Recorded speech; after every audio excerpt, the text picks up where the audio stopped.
بسم الآب والابن والروح القدس الإله الواحد أمين. أهلا بيكم. احنا المرة اللي فاتت اتكلمنا عن ايه؟ مين شاطر فاكر؟ اتفرج، قرا، راجع. ها تسوني ممكن تيجي هنا؟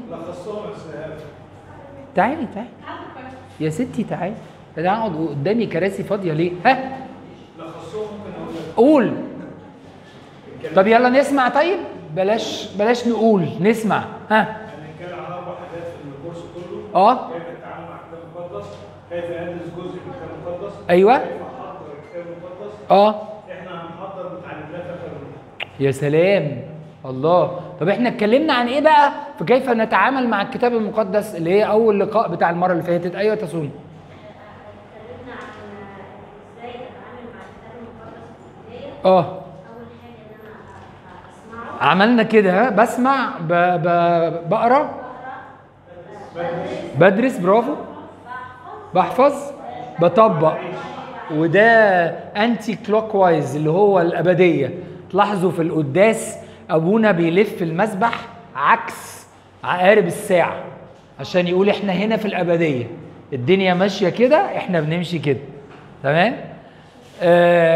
طيب في حاجه تانية غير كيفيه التعامل مع الكتاب المقدس؟ الطرق دي. ها اتكلمنا عن ايه تاني؟ ايوه، روح التعامل بقى، روح الطاعه، روح الاتضاع، روح المحبه، روح استعداد للتنفيذ، روح التركيز وايه؟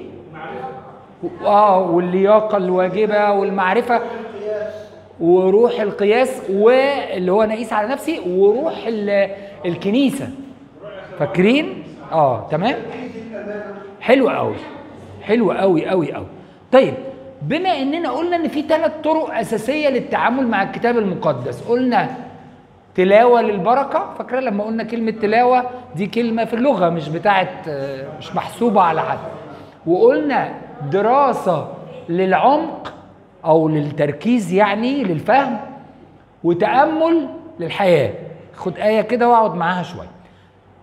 تعالوا نتكلم عن الدراسه، ده هو الموضوع الثاني او الرئيسي. خليه هو يعيش حياته، لما يقرر يفتح بقى يبقى ايه يفتح. احنا عندنا طرق كتيرة لدراسة الكتاب المقدس، بما فيها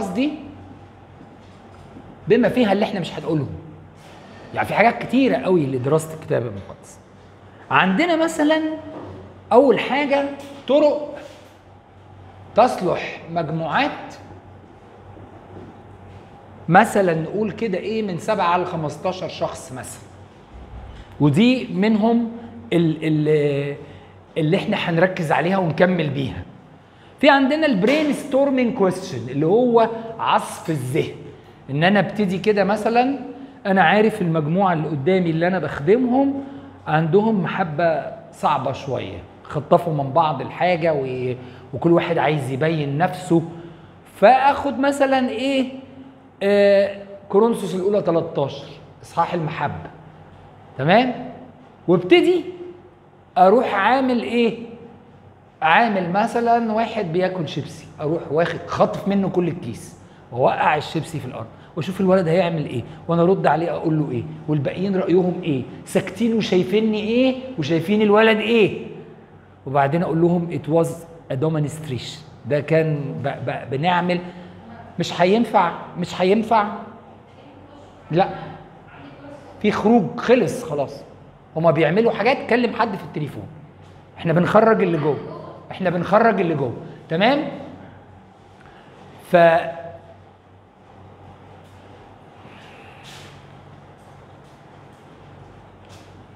نيجي بعد كده نقول لهم طب تعالوا بقى نشوف السلوك ده ترجمته ايه وتفاصيله ايه. معلش يا مايكل خليك معانا.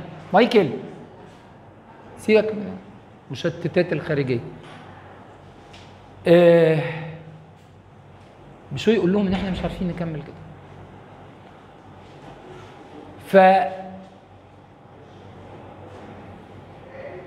ومن هنا نبتدي بقى نطلع الاصحاح ونقرا الاصحاح ونحط اسئله على الاصحاح ونتكلم ونتناقش لغايه لما نوصل ان الهدف هو المحبه. بتعمل حدث يمثل اللي انت هتقوله. تعمل حدث، تسال سؤال يعصف بالذهن اللي هو الاهل في الصعيد، لسه واحده مقابلاني من يومين قالت لي عندنا بابا سايب لنا فدان الا ربع، الايراد الواحد ب 200,000 جنيه كان من كذا سنه، يعني ثروه ملايين، وعمامها عشان هم 3 بنات عايزين يدوا كل بنت 5000 جنيه. ده ورث ابوكي. ليه؟ علشان الست ما تورثش زي الراجل، هنطلع الورث الراجل غريب، فكر يهودي قديم يعني. فتروح سائل السؤال ده تقلب الدنيا. بعد كده تخش بقى في التكست اللي انت مختاره، اللي هو كان في شماسات وفي قديسات كل يوم بنقول اساميهم، ومعلمات وراهبات كبار ليهم اقوال اباء زيهم زي الرجاله، وهكذا. فدي طريقه اسمها السؤال الافتتاحي او البرين ستورمينج كويستشن. عندنا طريقه اسمها المناظره. نيجي نتكلم عن مريم ومرسى، نخلي فريق مريم وفريق مرسى، وعندنا هنا مريم ومرسى مع بعض في شخصيه واحده. مريم اسمها مريم وبيقولوا لها مرسى. فتعملي المناظره لوحدك مع نفسك في البيت. هم فريق يتكلم وفريق يقول، فريق يدافع وفريق يتهم، فريق يقول بس انا وفريق يقول لا بس انا. تمام؟ عندنا طريقه كنا بنعملها في اعداد خدام واجتماع الكتاب المقدس اللي قعد حوالي 3 سنين هنا، اتلغى بعد وقت كورونا. كنا بنجهز 4-5 اصحاحات ونتناقش فيهم. اللي عنده اسئله، حضرتي معانا الحاجه، اللي عنده اسئله، وفي الاخر اللي محضر بيبقى ايه في حته صغيره قوي عايز يركز عليها، ياخد فيها اخر 5 دقائق مثلا. تمام؟ فدي برضو طريقه. في شخصيه نختارها وتكون بتخدم الهدف، او يكون الانجيل مثلا بتاع الاسبوع عن السامريه. مره في اجتماع الخدام، كان اجتماع الخدام في خادمه قالت انا السامريه، حد عايز يسالني في حاجه؟ فاحنا طبعا اتخذنا ان دي طريقه مختلفه مش واخدين عليها، وكانت مذاكره كويس قوي. فكل الاسئله اللي سالناها جاوبت عليها، وادت التعليم السليم من خلال الاسئله. وفي بقى المحاكمه ان احنا نجيب شخصيه ونتهمها، ممكن برضو نجيب السامريه ونقعد نقول لها انت وانت وانت، وهي تدافع، او يبقى في حد يدافع. المهم يعني انه في طرق كتيره جدا جدا للمجموعات الصغيره. عندنا برضو طرق مجموعات كبيره، زي مثلا يوم السبت ابونا يونان بيعمل درس كتاب، بيبقى الشعب كله قاعد. زي مثلا ابونا داود لمعي لما بيفسر في الكنيسه والشعب كله قاعد. صحيح خسرانين الانتر اكشن، مفيش يعني اخذ ورد، لكن كسبانين تعليم. بناخد آية كده وايه ونركز عليها. تمام؟ وهكذا. دي طريقة من الطرق، او اي شكل احضر بيه موضوع عن الكتاب المقدس اقدر اعتبرها دراسة. ابونا يونان عمل لنا مرة دراسة عن ايوب في اجتماع الخدام، فاكر يا مايكل؟ حضرتها؟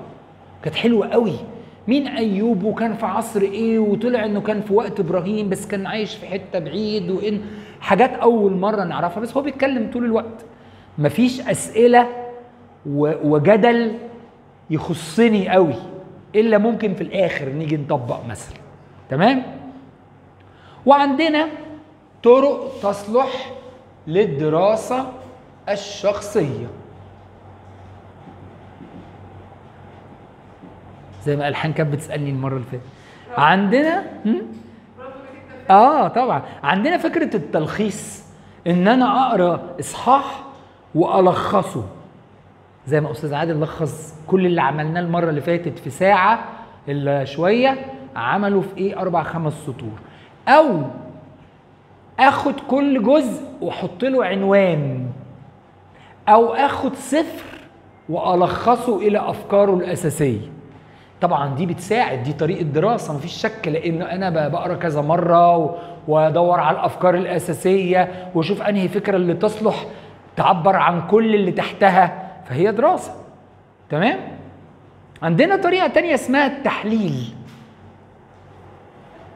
ان انا زي ما بقول لك كده احلل الجزء لافكار رئيسية. اقول الموضوع ده موجود في 3 اصحاحات، اخد بقى ايه كل جزء واطلع له عنوان رئيسي، وبعدين تطلع من العنوان الرئيسي عناوين فرعية صغيرة. قول مثلا اصحاح المحبة كورنثوس الأولى 13 بيتكلم عن المحبة، ده العنوان الكبير. وبعدين نحط حتة نماذج عن المحبة في العهد القديم، حط حتة بعدها معوقات المحبة، لما قال لو خدمت ولو سلمت جسدي حتى احترق ولو عملت كل الخير بس ماليش محبة فقد صرت ايه؟ نتائج عدم المحبة. عناوين. تمام؟ عندنا طريقة لطيفة جدا اسمها المخطوطات، ودي انا حضرت مؤتمرين زي ما قلت لكم المرة اللي فاتت، كانوا يكتبوا انجيل يوحنا. انا عندي لغايه دلوقتي انجيل يوحنا على الفرخ الكبير قوي اللي هو اللي بيسموه ايه اللي بنعلقه ده، بنعمل الكانسن ده اللي بنحطه نعمل عليه المجلات وكده، ويكتب الانجيل ورا بعضه ما فيهوش لا ارقام اصحاحات ولا ايات. كويس؟ وبعد كده يروح يختار فكره. خد مثلا يوحنا، اشهر حاجه في انجيل يوحنا ايه؟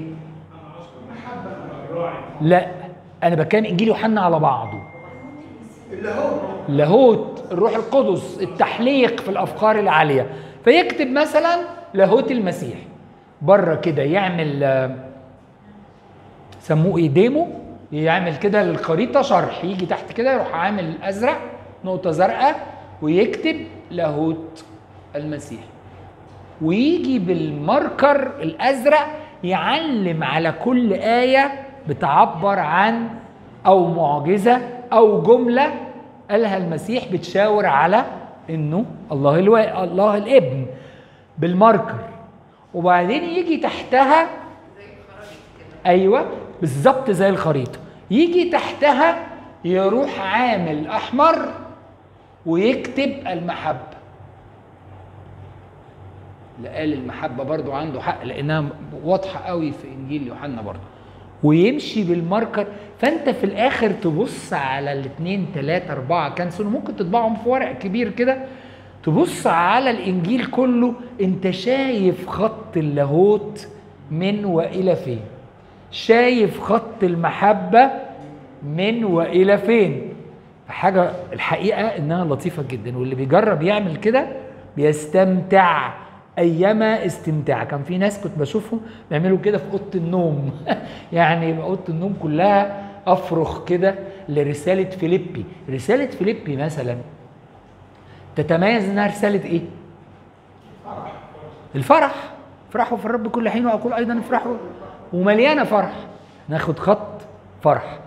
عندها كمان تواضع، ما دي الرساله اللي قال فيها اذ لم يحسب خلصه ان يكون معادلا لله بل اخلى ذاته. خط تاني التواضع. الخدمه بتاعت بولس الرسول، الرساله دي كتبها من السجن. فانت عندك خطوط كتير لما تبص كده وتلاقي لون وتمشي وراه، حاجه جميله يعني. جربوها هتعجبكم قوي قوي قوي. اوكي؟ طيب هنا لابد نسال نفسنا، جربوا تعملوها هتعجبكم قوي، وابتدوها بحاجه صغيره. يعني عندكم مثلا اسفار في العهد القديم مثلا اصحاح، وعهد جديد فيه الرسائل اصحاحين، يهوذا اصحاح واحد. تمام؟ طيب هنيجي بعد كده نخش في حاجه تانية غير اللي فاتت دي. كان اسمها ايه؟ لا، طرق للدراسه كلها على بعضيها كده. تمام؟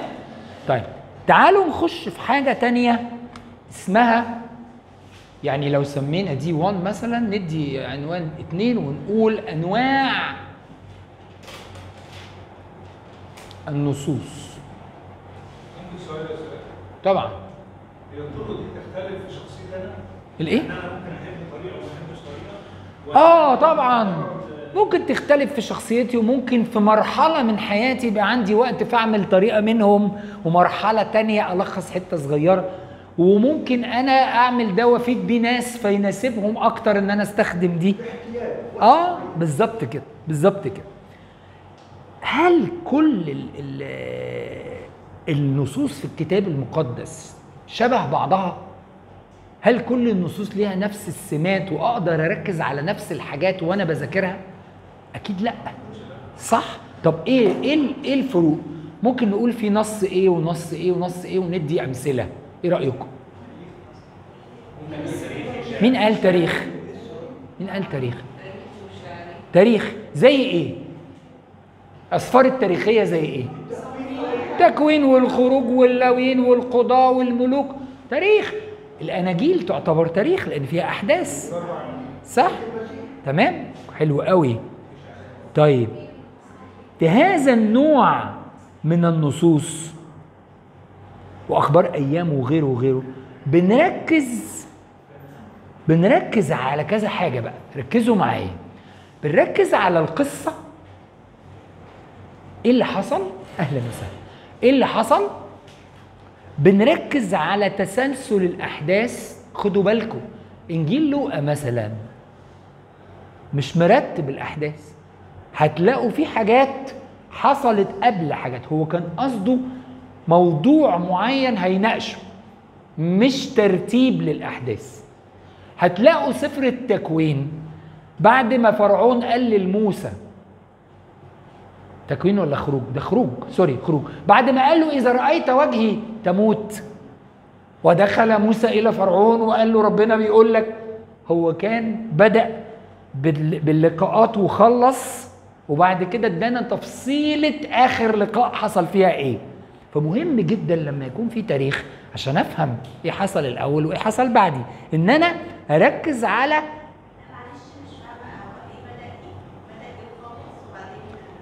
قال لنا لقاءات موسى مع فرعون من خلال الضربات، وقال لنا آخر لقاء قال له احترس إذا رأيت وجهي تموت، فقال له بقى برافو عليك فعلا مش هشوفك تاني. جه بعدها بإصحاح قال لنا تفاصيل اللقاء الأخراني ده.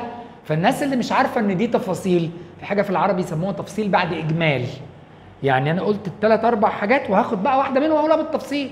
فقال لنا بقى ربنا بيقول لك ان انت اسرائيل ده بكري ابن البكر، وانت رافض ان انت تطلقه، عشان كده انا هموت ابنك البكر. حكى بقى، بينما هو قبلها قال له ما تشوفنيش تاني. طب ما هو شافه اهو. لا، دي مش مترتبه هنا، الهدف مش ترتيب تاريخي. اوكي، النص التاريخي بنركز فيه على القصة، بنركز فيه على الشخصيات، بنركز فيه على تاريخ الأحداث وتسلسلها، جغرافيا المكان اللي وقع فيه الأحداث، الملابس، تعبيرات الوجه، المشاعر، الهمسات، دوافع الجمل. ما انساش أبدا سنة 2000 طلبوا مني أعمل صوت يسوع اللي هو الفيلم بتاع يسوع بحسب إنجيل لوقا. عملت نسخة كاملة بالعامية ونسخة كاملة بالفصحى، وزع منها ملايين النسخ بمناسبة الألفية الثانية. فقعدت أقول لنفسي إحنا كلنا عارفين إن السيد المسيح قال كده، لكن أنا كممثل عايز أعرف إيه اللي دفعه يقول كده عشان أعرف قالها إزاي. وقعدت أسأل نفسي، هو قال للمتى اتبعني، قالها له كده وهو ماشي ماثيو كم، ولا قالها له كفاياك حب للفلوس وقوم من مائدة الصيارفة واتبعني، ولا قالها له تعالى وهتفرح قوي وتلاقي حاجات أحلى من الفلوس؟ في 100 طريقة و100 دافع. ما أنا ما عنديش بقى بص في عينه، لأن أنا شغلتي كانت كلها إذاعة. ففي الآخر جبت الكتاب بتاع أبونا تدرس، طبعا اللي بيترجمه وبيدبلجه فيلم يسوع دي هيئة عالمية غير أرثوذكسية. فأنا جبت الكتاب أبو 600 صفحة بتاع أبونا تدرس يعقوب ده، وكل جملة أروح فاتح عشان أشوف الدافع اللي يؤدي للقيمة بتاعت كنيستي. يعني مثلا اللي احنا اتكلمنا فيها المرة اللي فاتت بتاعت آمن فقط دي، طب ما دي تتمثل ازاي؟ ازاي أبين إن هو بيقول له مش وقته دلوقتي، ابنك بيموت، صدق إن أنا أقدر أشفيه، وبعد كده أبقى أقول لك إيه ترتيب العبادة في المسيح.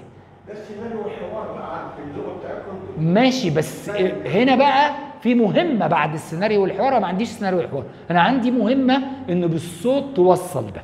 تمام؟ ففي فرق بين ان انت تقول له امن فقط بس يا سيدي صدق وبعد كده هنبقى نتكلم، وفي فرق اقول له امن فقط، فكده انا باكد الرؤيه الاخرى اللي هي مفيش بقى ايه، مفيش اي ترتيب ومفيش اي طقس ومفيش اي كنيسه، انت بس امن وتخلص. تمام؟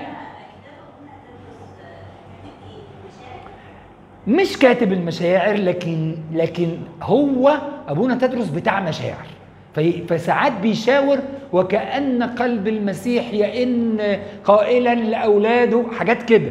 فلما تخش، ما هو 600 وشويه صفحه، 600 حاجه و40 على اقوال الاباء ويجمعها كده يروح داخل جوه. فده كان اكتر حاجه نافعه يعني. اوكي؟ مثلا برضو بيقول لك في النص التاريخي حاول اتنقل بالزمن عشان اشعر بنفس شعور الشخصيات واحط نفسي معاهم في الحدث بكل تفاصيله. يعني مثلا كانوا عاملين نموذج لدرس كتاب عن القبض على المسيح، وبعدين كانوا حاطين سؤال، ده كان في شهر ايه؟ وكان اعدادي بجد. فطبعا في حته في الانجيل بتقول ايه؟ وكان يصطلي، يعني كان بيتدفى، يبقى الدنيا ايه؟ برد، يبقى نقول يناير. لكن اكشولي لو رحت اورشليم مبنيه على جبال، فتلج، المناخ قاري جدا، الحر حر قوي والبرد برد قوي. فهم اكشولي كانوا في نيسان اللي هو ابريل، لكن الدنيا برد موت. وهكذا. ازاي تلاحظ من التفاصيل الصغيره؟ هل بطرس لما قال لها لست انا يا امراه طلع كده وقرب من النار وقال لها بصي كده هو الوش ده اللي انت شفتيه، ولا قال لها لست انا؟ طبعا استخبى في طرحه كان لابسها ولا بتاع، ولا عمل نفسه بيرفع ايده ووشه الناحيه التانيه. التفاصيل الصغيره دي بتقربك من الشخصيات والحدث التاريخي فتعيشه صح. تمام؟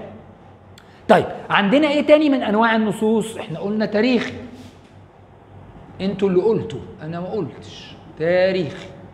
طبعا مش كل مره بقى هقعد اعتذر عن رداءة خطي، خلاص انتوا خدتوا على انه خط وحش وخلاص.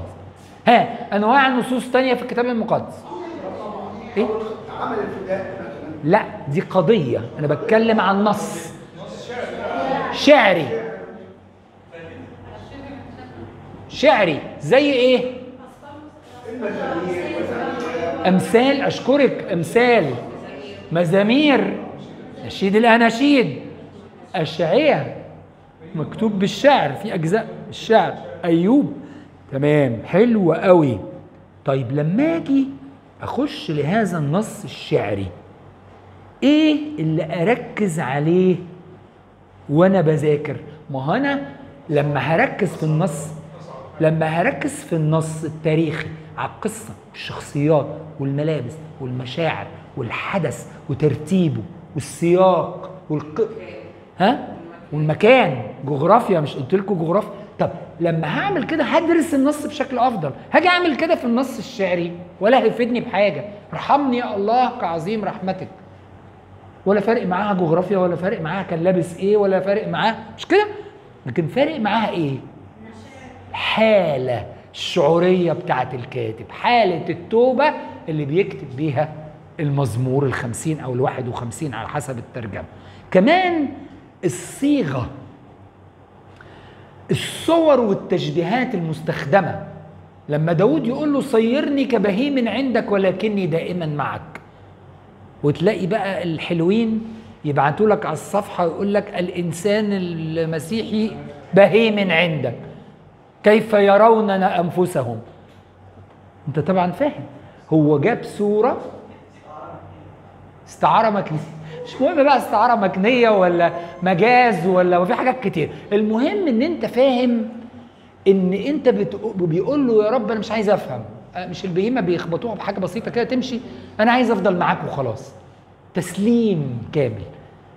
فهنا الصوره او اللي استخدمها الشاعر والتشبيه مهم.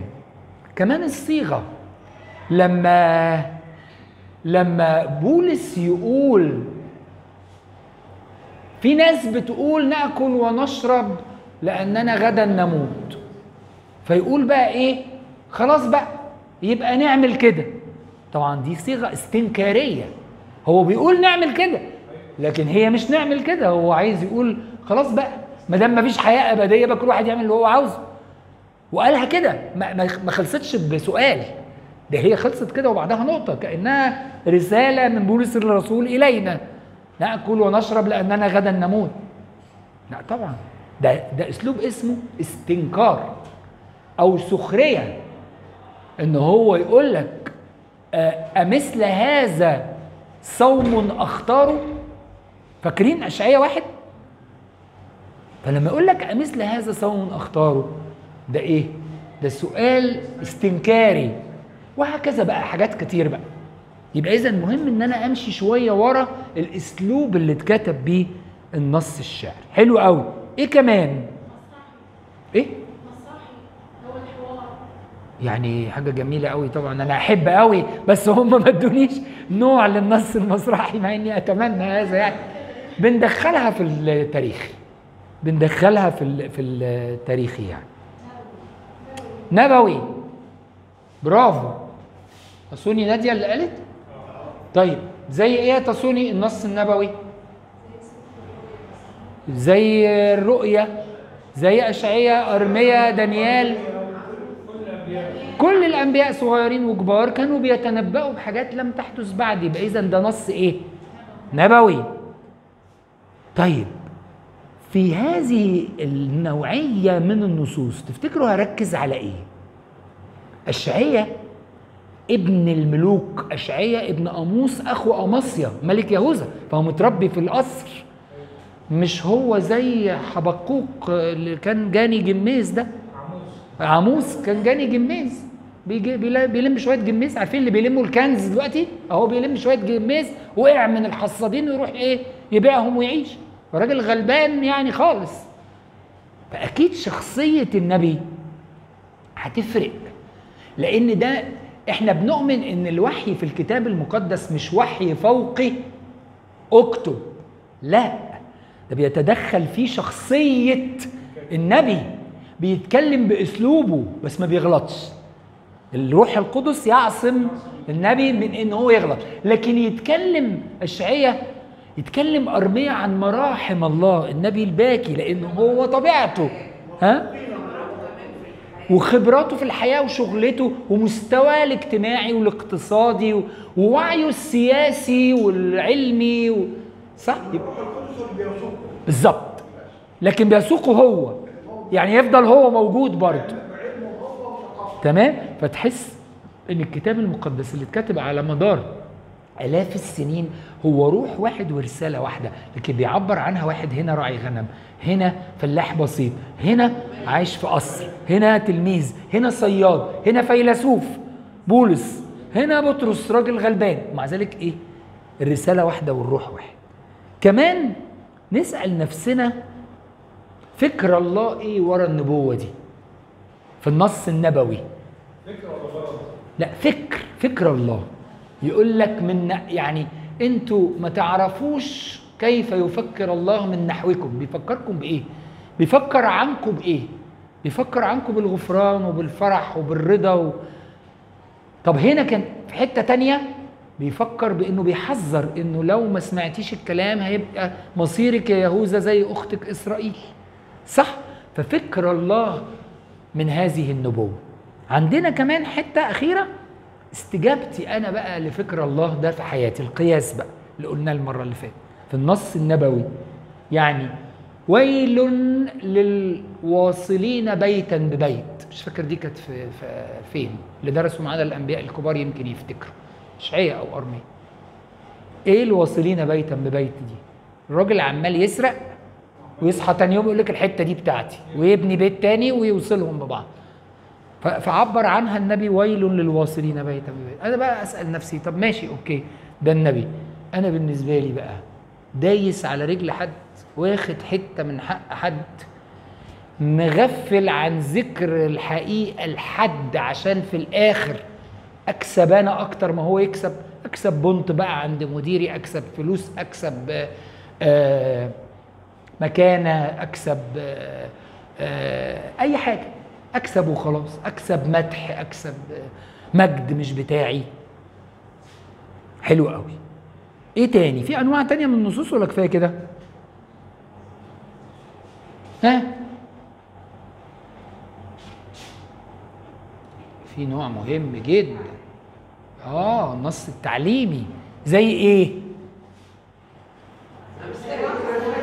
الرسائل. برافو يا استاذ مفرح. الرسائل دي تعليم، الاناجيل تعليم، ده تعليم السيد المسيح، اعظم تعليم في الدنيا. ها؟ كل الكتاب تعليم. الوصايا العشر تعليم. خدوا بالكم في انواع هتنطبق على جزء من السفر. الشرائع اللي قالها اللعنه والبركه، فاكرين؟ تثنيه ولويين بالظبط. فاحنا ندور على التعليم ونقول هذا الجزء تعليمي حتى لو كان مش كل السفر، لكن الرسائل كلها تعليم، الاناجيل كلها تعليم وهلم جرى. في النص التعليمي بنركز على ايه؟ ايه رايكم؟ غير ان تليفوننا بيرن في النص التعليمي. لا ها، ايه رايكم؟ مايكل بتتشتت بسرعه، بتتوه مني مع اقل حاجه. ها، النص التعليمي على التعليم، ماشي، برافو، ايوه كده. طيب ما هي الوصايا اللي هي التعليم. عندك يشوع بن صراخ ده مليان، عمال يقول لك تتكلم ازاي وتفكر ازاي، ومع الاصدقاء تعمل ايه، وتبقى حذر من مين، وتثق في مين وما تثق.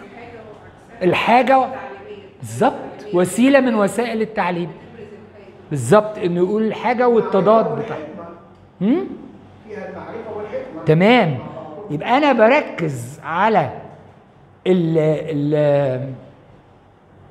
على التعليم نفسها، وبركز برضو على شخصية كاتب الرسالة، لأنها هتفرق معايا. ما يجي حد يقول لك اوعي يا مأمنة للرجال يا مأمنة للمش عارف ايه في الايه، فانت تقول ماشي حلو، بس ده صادر عن مين؟ الشخصية تفرق. واضح انها شخصية جهلة عاملة نفسها خبيرة. المسيح مش بيعلمنا كده، المسيح بيعلمنا حاجة تانية، ثقة كاملة، وليخضع كل منكما لصاحبه، ومفيش سر بينهم، وفي محبة كبيرة، وفي تضحية، ومفيش أنا بعيد عن التاني. فكر تاني بالظبط كده. شخصية الكاتب توريني ثقافته وفكره طبعا، والظروف التاريخية المحيطة بالكاتب. ايه اللي أدى، اللي خلى الرسالة دي يبقى فيها هذا التعليم؟ أصل كان عندهم مشكلة كذا، برضو دي بتفيدني. عشان كده مهم جدا مقدمات السفر. قبل ما اقرا السفر لازم اقرا مقدماته، هتبين لي حاجات كتيره، توضح لي حاجات كتيره السفر ده كان بيقول ايه، والكاتب ده كان عايش ازاي، والمكان كان فين، صح، كل الكلام ده حلو قوي. بس في ناس بتهمل مقدمه السفر دي، ودي مهمه جدا. والمقدمات مش كبيرة يعني، بس بتدخلنا على الحاجة.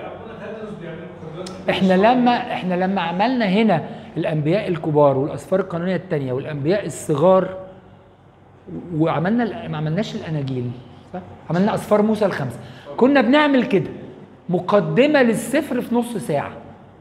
نص ساعه تقول مين استير، وكان بيحصل ايه، وحاله اليهود كانت ايه، وكانوا في اي بلد في السبي، وكان ايه التقاليد بتاعه الناس اللي هم عايشين وسطيهم، فتبقى داخل فعلا فاهم انت فين من التاريخ، فين من الجغرافيا، فين من الشعب.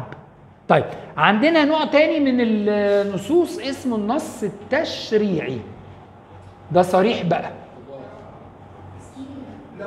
قضاء ولويين والوصايا اللي قالها ربنا، شرائع تعمل كده وما تعملش كده، لا، والذبايح تبقى كده، وفي المكان الفلاني كده، وتحط على الذبيحه ايه زيت وايه دقيق، والمذبح وتفاصيله وقياسه. نص تشريعي. هنركز على الشرائع زي ما قلتوا، وهنركز على الطقس في النص التشريعي. هنركز على الشرائع وهنركز على ترتيب العبادة اللي هو الطقس. تمام؟ طبعا زي ما قلنا إن في أسفار فيها أكتر من نوع من أنواع النصوص. عندك مثلا سفر زي يونان. يونان ده نص إيه؟